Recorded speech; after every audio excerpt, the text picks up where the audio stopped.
Hola, ¿qué tal? Muy buenas tardes, noches, tengan todos ustedes.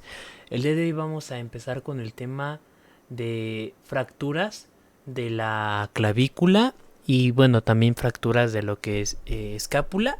Y para ello es importante mencionar un poquito de un recordatorio anatómico pues eh, de esta estructura, ¿no? Que sería la clavícula y la escápula propiamente dicha. Ok, ahorita vamos a empezar a trabajar con esta aplicación que es de tres dimensiones y bueno, esto nos va a ayudar mucho a entender mejor cómo es que se puede llegar a producir una fractura a nivel, por ejemplo, de clavícula, ¿no? Esto, pues bueno, recordando que la clavícula es este hueso que se localiza en la parte anterior y superior del tórax, justamente por encima de la primera costilla y se articula con la escápula, que es este que está aquí, y esta sería la clavícula, perdón, es esta. Aquí estamos observando una clavícula del lado derecho, se inserta justamente en el esternón a nivel del manubrio del esternón, específicamente en esta zona que es la cavidad clavicular, ¿no? Del esternón. Si se dan cuenta, pues como está prácticamente a nivel de la inserción de la primera costilla con lo que es la primera vértebra torácica, ¿ok? Porque es la primera costal, que es la que se une, ¿ok? Este video solamente va a ser de un repaso de anatomía de esta parte. En otro momento vamos a hablar sobre la cintura escapular, que bueno, hablándolo con sus músculos, ¿no? Y sus respectivos movimientos. Ahorita vamos a hablar sobre la clavícula en sí. Y bueno, para ello es importante recordar un poquito que la anatomía se basa básicamente en imaginación, ¿ok? Si uno no tiene imaginación, la anatomía no puede ser bien percibida. La bibliografía principal que estoy utilizando para esto es el Quirós. Por si descubren que tengo algún término pues me desactualizado, con gusto lo pueden dejar en los comentarios, ¿ok? Bueno, básicamente en este tipo de huesos estamos ante un hueso largo. Si quieren ver una clasificación, pues igual hice un video sobre huesos, sobre tipos de huesos, características y anatomía de un hueso y demás. Y bueno, este es un hueso largo con forma de S. Si se dan cuenta, tiene una forma de S. Y vamos a ver en él lo que son dos porciones, ¿no? Una porción superior, que es esta que les estoy mostrando acá, y una porción inferior, que es esta que les estoy mostrando acá. Si se dan cuenta y si recordamos un poquito con todo el resto, la porción superior es esta que está llegando pues hacia arriba, ¿no? Estos serían las cervicales, esta es la prominente o la séptima cervical. Hasta aquí ya estaríamos en lo que es el cráneo y todo lo demás, ¿no? Y la porción inferior, pues obviamente es todo lo de abajo, en el sentido longitudinal del organismo. Entonces, en esta parte vamos a empezar a ver primero la cara superior, ¿ok? Es bueno que se lo imaginen como un pequeño rectángulo, ¿sí? Como un rectángulo, pero más como curveadito, ¿no? En forma de S. Un rectángulo, pues bueno, es importante recordar que tiene una cara superior, una cara inferior, que es esta que está aquí, una cara externa, una cara interna. Interna porque, bueno, este es el lado que llega con el esternón. Y recordar que el esternón es este hueso que está aquí. Entonces vamos a ver más adelante fractura de esternón también y por lo tanto anatomía de esternón. Pero bueno, esta es la zona que se articula con el esternón, por lo tanto sería la zona medial o interna y esta sería la zona que se va a llegar a articular ya sea con, bueno, principalmente con lo que es la escápula, ¿no? A través del el acromion. Que vamos a ver un poquito más adelante. Y este sería el borde externo. Ahora, esto que está aquí, que estoy señalando en este momento, sería lo que es el borde anterior o la porción anterior de la clavícula. Y este giro que hice en este momento está demostrando la porción posterior de la clavícula, ¿ok? Vamos a empezar a hablar sobre su cara superior. La cara superior, si se dan cuenta, es... podemos dividir a la clavícula en tres zonas, ¿ok? Perdón, en tres zonas. La zona externa, la zona media y la zona interna, ¿no? Que también algunos le llaman tercio. El tercio medial, el tercio pues medio y el tercio distal, o también como le llaman el tercio interno, el tercio medio y el tercio externo, ¿ok? La denominación es básicamente para entender que tenemos tres zonas en esta, ¿ok? Esta zona que es más interna, pegada a lo que sería el esternón, esta zona que es medial, ¿no? Podríamos decir que es libre, entre comillas, y esta zona que es la que se une principalmente a la escápula. Si se dan cuenta, en la cara superior, que es la que estamos viendo en este momento, vamos a tener primero una pequeña concavidad, ¿ok? Vamos a tener esta gran concavidad en su pared posterior, mientras que en la pared anterior vamos a tener una porción que es convexa, ¿ok? Y en la porción que es más externa nos vamos a dar cuenta que esto se invierte por completo, porque en este último tercio pues lo que ocurre es que tenemos una cara convexa y aquí vamos a tener una cara que es más cóncava, ¿no? Entonces eso sería en cuanto a la porción superior. También vamos a ver que esta es lisa, sobre todo en esta porción media. Y esta zona de aquí va a servir para la inserción de uno de los músculos más famosos de todos los tiempos, que sería el esternocleidomastoideo, ¿ok? Entonces va esta zona de acá, esta zona que es lisa, va a ayudar a la inserción. En lo que es su cara externa, también sirve para la unión del deltoides, sobre todo en esta parte que es más como superior. Y aquí, que si se dan cuenta, se divide como un poquito más en este pequeño reborde, va a servir para el músculo trapecio. Ahora, si nos vamos, esto sería en cuanto a la cara superior. Si nos vamos en cuanto a la cara inferior, si se dan cuenta, se revierten los papeles, ¿no? Lo que aquí, o bueno, lo que en la cara superior era cóncavo, aquí va a ser convexo y viceversa, ¿no? Por ejemplo, aquí esta zona de los dos tercios, tanto interno como medio, pues esta porción muy convexa, perdón, o sea, muy saliente, que se representa en esta zona de acá. Y esta otra zona que básicamente era la convexa va a terminar siendo la cóncava, es decir, está la curvatura hacia adentro. Pero la forma de S sigue siendo muy característica y muy adecuada. En esta zona o cara inferior, lo que nos debe de llamar la atención sobre todo es que tenemos un pequeño canal que es el canal subclavio, ¿ok? Este canal subclavio nos va a servir para el músculo del mismo nombre, que es el músculo subclavio, pero también en esta dibujo o en este pequeño programa de anatomía en 3D, pues no se alcanza a ver, pero en esta zona es donde va a entrar su arteria nutricia. Que recordar que la arteria nutricia es aquella arteria que va a irrigar de manera principal a un hueso, ¿no? Y en esta zona de acá, que es el canal subclavio, pues va a entrar la arteria subclavia, ¿no? Rama de la arteria subclavia para irrigar esta zona de acá, y también va a ayudar para la inserción del músculo del mismo nombre, ¿no? El músculo subclavio.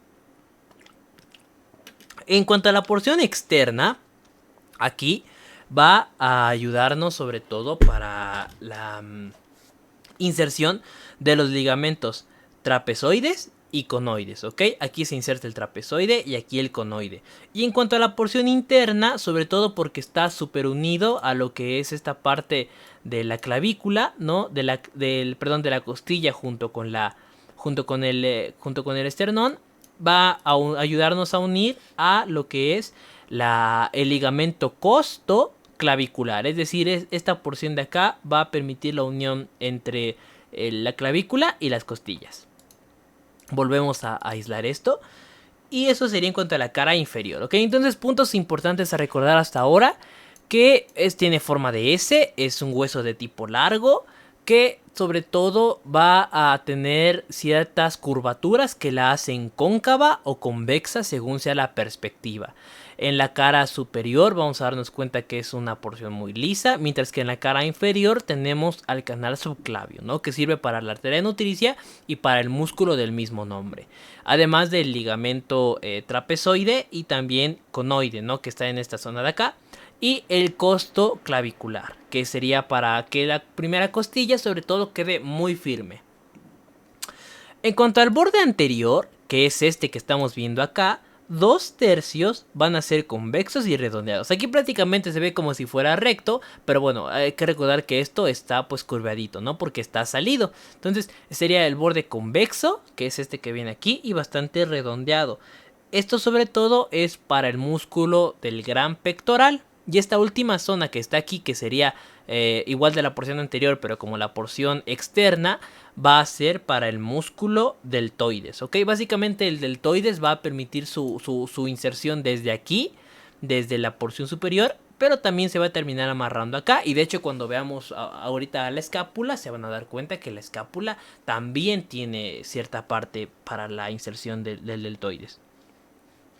Ahora, haciendo un giro, vamos a ver al borde posterior, que es este que estamos observando acá, que de hecho si lo vemos, pues obviamente en todo el esplendor, por así decirlo, del cuerpo humano, estas son las vértebras, específicamente estos serían las vértebras cervicales, estos serían las torácicas o como también le denominan las dorsales, ¿no? Aquí estaría lo que es la escápula, pero este sería el borde posterior, solo para que queden mejor acentuadas las determinantes anatómicas. En cuanto al borde posterior, es importante mencionar que básicamente 2/3 van a ser cóncavos, ¿no? Si estos serán convexos, pues por proporción las posteriores pues van a ser cóncavos, ¿no? Porque si uno va salido, el otro va metido. Eso es una regla que va a estar casi siempre en todos los huesos. Y en todas las estructuras en general, si una es cóncava, quiere decir que la otra es convexa, ¿no? Porque pues una está entrando y otra está saliendo. Entonces el borde posterior, los 2/3 estos que están acá, tanto el más interno, el medial y el distal, van a ser cóncavos, ¿ok? Esta zona interna y medial. Mientras que la porción externa va a ser convexa y sobre todo ayuda para la inserción del músculo trapecio, ¿no? Si la porción anterior servía para el deltoides, la porción posterior va a servir para el trapecio. Finalmente, pues ya para empezar a terminar, la extremidad interna, que la extremidad interna pues es básicamente esta que está aquí. De hecho, si se dan cuenta, aquí se ve, ¿no?, cómo está el esternón y se une en su porción interna aquí lo que es la clavícula. Aquí vamos a darnos cuenta que pues básicamente esta porción interna es la que es bastante voluminosa y presta inserción para el esternón, pero también para la primera costilla, ¿no? Porque básicamente nos vamos a dar cuenta que va a permitir esta pequeña unión característica que a veces tiene entre la clavícula y la primera costilla. Y en cuanto al borde externo, ¿no? En cuanto al borde externo, que sería este que está aquí, que es el que se va a terminar de unir con la escápula. Sobre todo tiene una superficie que se denomina biselada, que biselada quiere decir que tiene como dientitos para que se una a la perfección con lo que es la escápula, ¿ok? Que la escápula la vamos a ver un poquito más adelante. Entonces, haciendo un repaso rápido de lo que es el hueso de la clavícula, pues bueno, nos vamos a dar cuenta, déjenme lo pongo en anterior, nos vamos a dar cuenta que tiene una cara anterior, una cara posterior, una cara superior, una cara inferior, una interna y otra externa, ¿ok? Donde la superior lo importante es la forma de S, la unión del deltoides con el trapecio. La cara inferior sería este reborde o canal subclavio que sirve para la arteria nutricia y para el músculo subclavio, donde la porción anterior es básicamente importante para la inserción del deltoides y la porción posterior para la inserción del trapecio, mientras que en la porción interna tiene esta unión muy cercana con la costilla, con el esternón, y aquí pues bueno, tiene una parte libre, pero lo demás está unido con lo que es la escápula. Ahora, es importante conocer la anatomía, ¿no? Pues porque obviamente si no conocemos la anatomía, pues podemos decir cualquier otra cosa cuando queramos dar un diagnóstico, sobre todo de fracturas, ¿no? Este es el principio de las fracturas. El siguiente video va a ser sobre fracturas de clavícula y de escápula.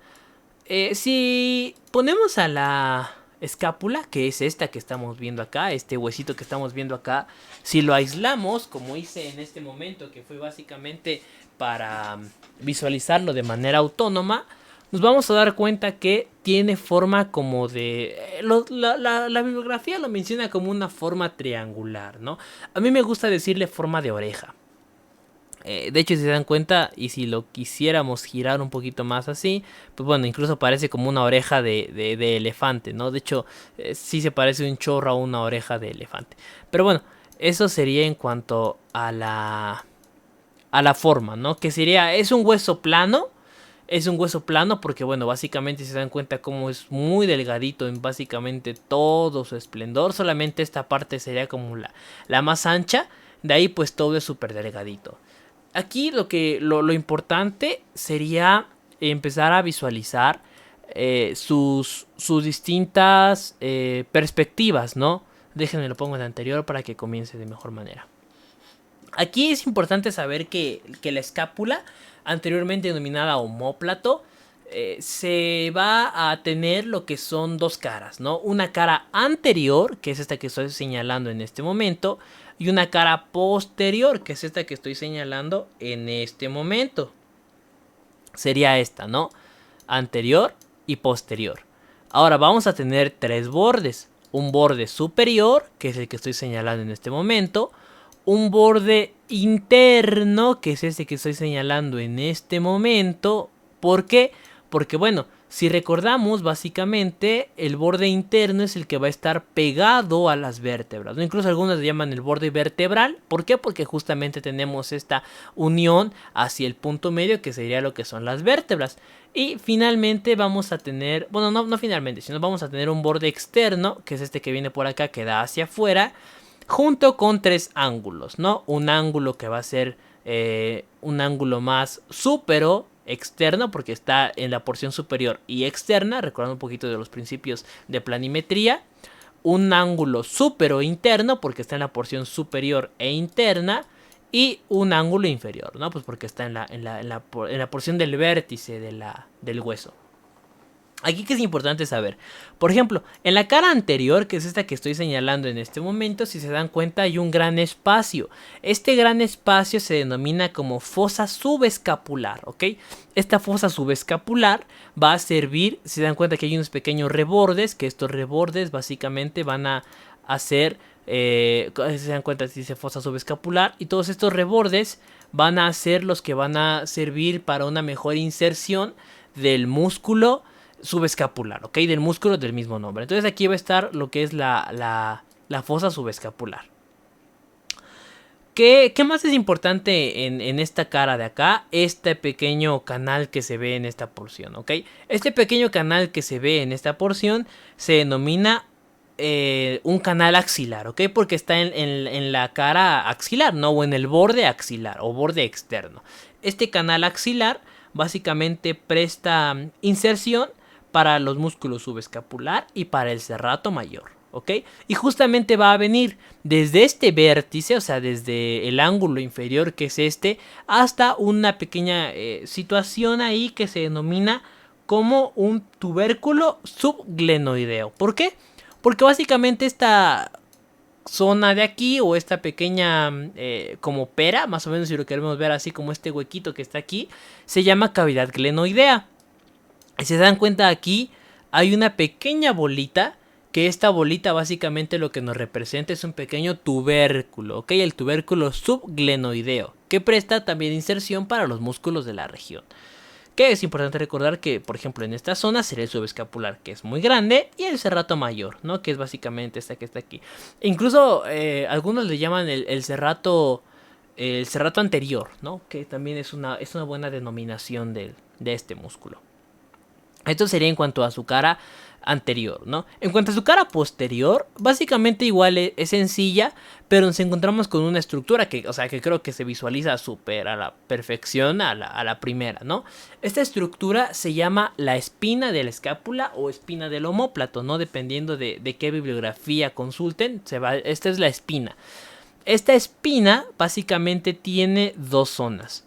Una zona que es más superior, porque bueno, básicamente tiene como esta característica, al menos en mi ciudad, en mi casa, le decimos a una parte de la casa que justamente cubre las ventanas, que deja que no entre el agua cuando llueve, le denominamos marquesina.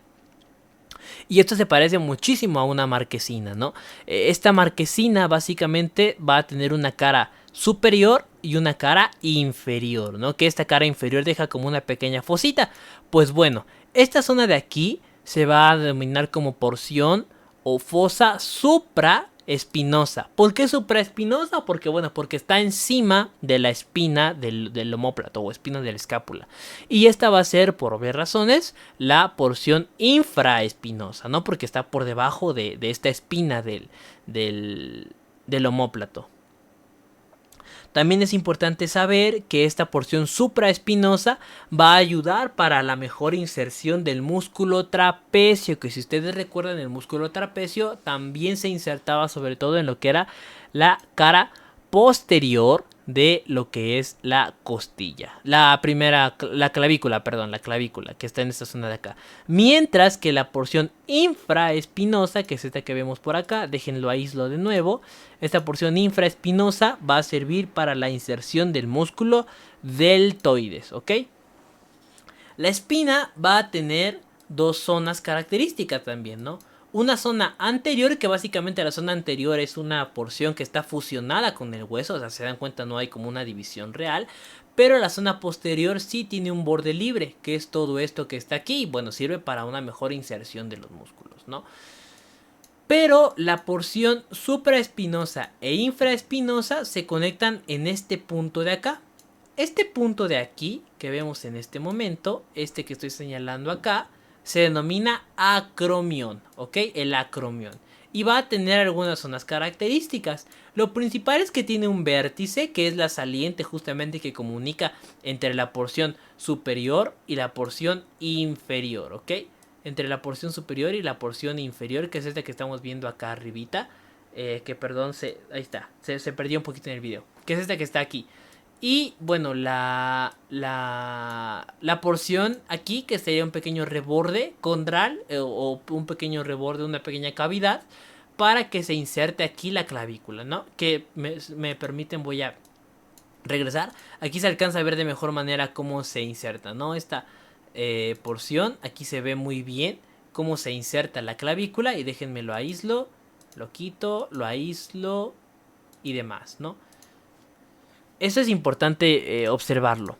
¿Qué más podemos estar observando acá? El acromio se va a dividir en dos zonas, ¿no? La superior, que va a ser rugosa, y la inferior, que como les digo va a ser lisa, pero que se inserta con la primera clavícula. Bueno, con la primera clavícula, con la clavícula en general, ¿no?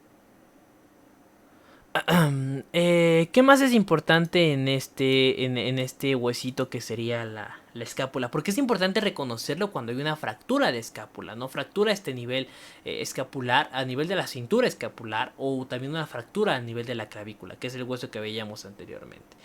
En cuanto a la porción de esta zona de la espina, nos vamos a dar cuenta que básicamente van a existir algunos músculos importantes, ¿no? Como el músculo supraespinoso, que está justamente en esta zona encima de la espina, y el infraespinoso, que está básicamente por debajo de la espina. Así como los músculos redondo mayor y redondo menor, que básicamente este redondo mayor y redondo menor están en esta zona de aquí. Aquí va a estar el redondo menor y aquí va a estar el redondo mayor, ¿ok? Ahora, vamos a ver los bordes, ¿no? Como les decía hace ratito, esto va a ser el borde superior, esto va a ser el borde externo, el borde externo se va a reconocer siempre por la cavidad glenoidea, ¿ok? Siempre donde esté la cavidad glenoidea, ahí va a ser el borde externo. Y el borde interno, que bueno, básicamente es este que siempre va a estar dando sobre todo hacia las vértebras. Hablando un poquito del borde superior, es importante reconocer que básicamente está antes de lo que es otra saliente ósea, que es esta saliente que se ve aquí. Ojo, esto que está aquí no es que sea otra saliente, sino que es la misma postura de la cavidad glenoidea, ¿no? Como esta cabecita de la cavidad glenoidea es lo que se ve aquí cuando vemos el borde superior. Entonces, el borde superior lo que tiene es esta comunicación, o permite la comunicación con la porción infraespinosa y supraespinosa, ¿no? Que es esta que está aquí. Y pues bueno, este borde superior básicamente va a dejar una pequeña escotadura que va a estar entre el borde superior y esta pequeña apófisis, que les adelanto, que la vamos a ver un poquito más adelante, pero se llama coracoides, ¿ok? La apófisis coracoides. Entonces aquí en el borde superior va a haber una zona que va a estar justamente del borde, junto con la apófisis coracoides, pero se dan cuenta que hay una pequeña fisura, ¿no? Que de hecho se alcanza o se aprecia mejor en esta vista, ¿no? Se ve aquí esta pequeña fisura. Voy a volver al borde superior. Aquí se ve esta pequeña fisura que se llama una escotadura coracoidea, ¿ok? ¿Por qué coracoidea? Porque, bueno, porque está en constante relación con la apófisis coracoides, que es esta que se ve aquí. Entonces esta apófisis coracoidea va a servir para el paso del nervio y de la arteria supraescapular. ¿Por qué supraescapular? Porque, bueno, porque está justamente en esta zona de la porción más alta de la escápula, ¿no? Eso sería en cuanto al borde superior. En cuanto al borde interno, que es este que está aquí, va a ser el más largo de todo el hueso, ¿ok? De toda la escápula, este reborde que se ve aquí, que sería todo esto que se ve por acá, es lo que nosotros conocemos como el borde interno. ¿Por qué interno? Repito, porque va a dar a lo que son las vértebras, ¿ok? De hecho, si me permiten, aquí están las vértebras, este es el borde interno, muy bonito y todo. Y bueno, básicamente este borde interno, pues lo que tiene es que va a ser el más largo y va a presentar dos zonas características. Una que sirve para la inserción del músculo romboide, ¿no? Tanto el pequeño romboide o romboide, sí, el pequeño romboide y el gran romboide, ¿ok? Esto sería en cuanto al borde interno. El borde externo, que es este que viene acá, ojo, no hay que decir que el borde externo o que la cavidad glenoidea, mejor dicho, que es esta estructura de acá, le pertenece al borde externo. No, es importante recordar que el borde externo termina hasta este tubérculo subglenoideo, ¿no? O tubérculo glenoideo, como muchos le dicen. Que va desde esta zona que es el vértice, que el vértice sería la unión entre el borde interno y el borde externo, hasta esta pequeña bolita de aquí, que esta bolita de aquí es la que nosotros conocemos como el tubérculo glenoideo o subglenoideo, ¿ok? Y básicamente también ayuda para la inserción de los músculos redondos, que si recordamos un poquito era básicamente que en estas zonas estaba el gran músculo infraespinoso, pero que estaba el redondo menor y el redondo mayor. Y si se dan cuenta, en este borde externo también va a servir para la inserción tanto del redondo mayor como del redondo menor. Esto sería en cuanto a los bordes, ¿no? Entonces, haciendo una pequeña recopilación, vamos a llevar lo que es el ángulo, perdón, el borde, la cara anterior, la cara posterior. La cara posterior es importante por la espina y por la apófisis que está en esta zona de aquí, que sería el acromion. Y bueno, en esta zona de acá vamos a empezar a observar otras estructuras, ¿no? Y los bordes, que bueno, básicamente va a ser el superior, que es el que veíamos aquí arriba, el borde externo, que es la visualización que estamos haciendo, y el borde interno, que es el que estaba aquí justo hacia las vértebras, ¿no? Vamos a hablar también sobre tres ángulos que tiene la escápula.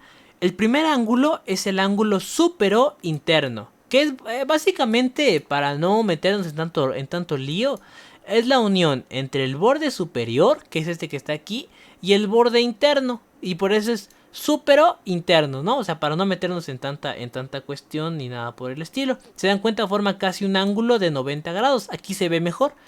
Un ángulo casi de 90 grados. El otro ángulo es el ángulo inferior, que el ángulo inferior es este que está por acá, ¿ok? Este que estamos viendo acá es el ángulo inferior. Este ángulo inferior se forma por la unión entre el borde interno y el borde externo, ¿ok? Eso sería el ángulo inferior. Y ahora, el ángulo superoexterno, que es este que está aquí, va a ser entre la cavidad o entre el borde superior y el borde externo, ¿ok? Aquí es importante darse cuenta que van a haber dos grandes bolas, ¿no? Estas dos grandes bolas que existen aquí van a ser básicamente la cavidad glenoidea, que más que bola es como un surco, un espacio que sirve de inserción principalmente para los músculos del brazo, que bueno, el hueso del brazo, que sería el húmero, ¿no? Y este que está aquí, que es la apófisis coracoides, que se dan cuenta, esta apófisis coracoides se inserta de manera casi en el reborde de lo que es la cavidad glenoidea, ¿ok? Entonces, en esta zona de aquí, en esta cavidad glenoidea, nos vamos a dar cuenta que justamente va a estar la delimitación de lo que es el ángulo, que la delimitación del ángulo es este tubérculo que ya habíamos mencionado cuando veíamos al borde, ¿no? Esto sería el tubérculo glenoideo. También va a haber un pequeño espacio entre esta cavidad glenoidea y la apófisis coracoides, que es esta que viene acá. Esta se llama la escotadura glenoidea, ¿ok? Si ya teníamos una escotadura coracoides aquí, o coracoidea, que era justamente detrás, si lo queremos ver en ese sentido, ¿no? De lo que es la apófisis coracoides, pues bueno, detrás de la cavidad glenoidea, si lo vemos en esta porción anterior, en esta zona de aquí sería lo que es la escotadura glenoidea, ¿ok? Que justamente está despuesito de lo que es el cuello de la apófisis coracoides.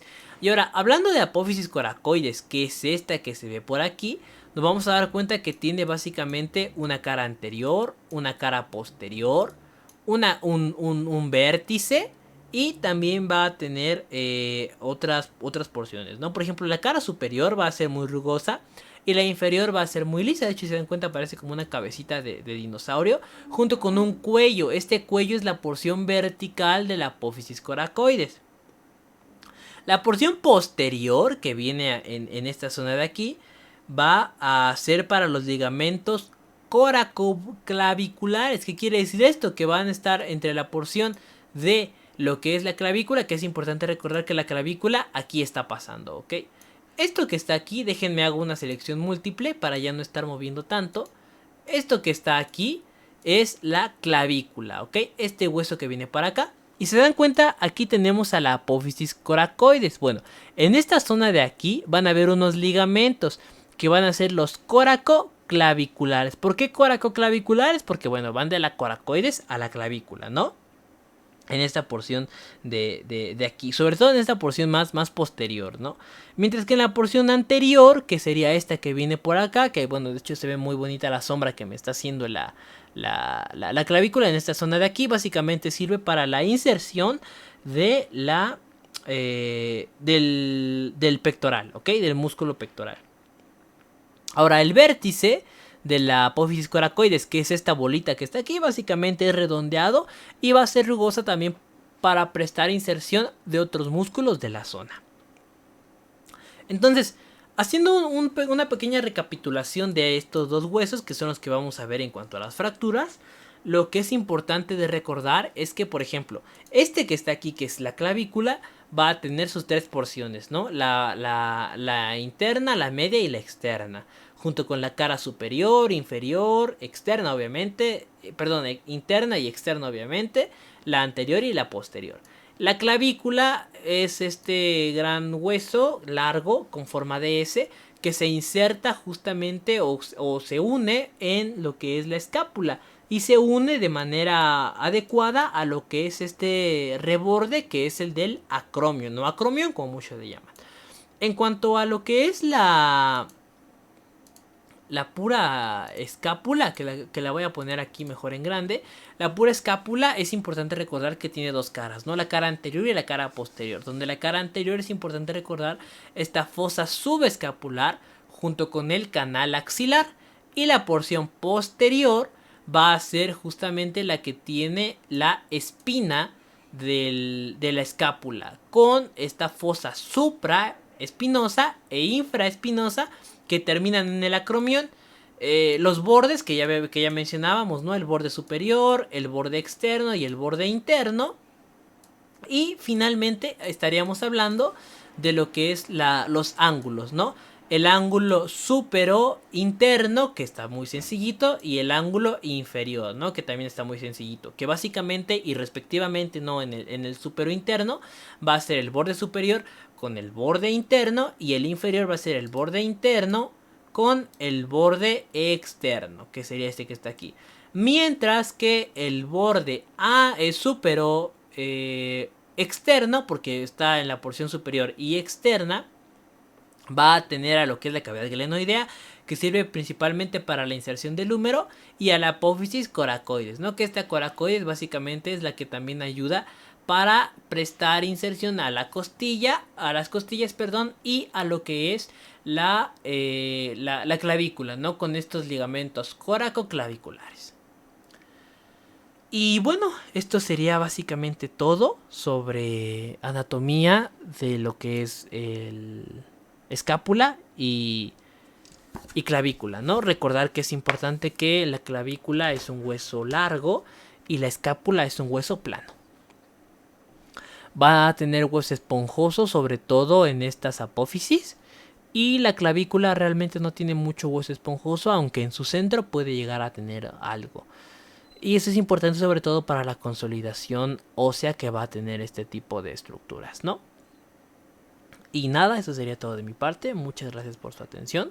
Nos vemos.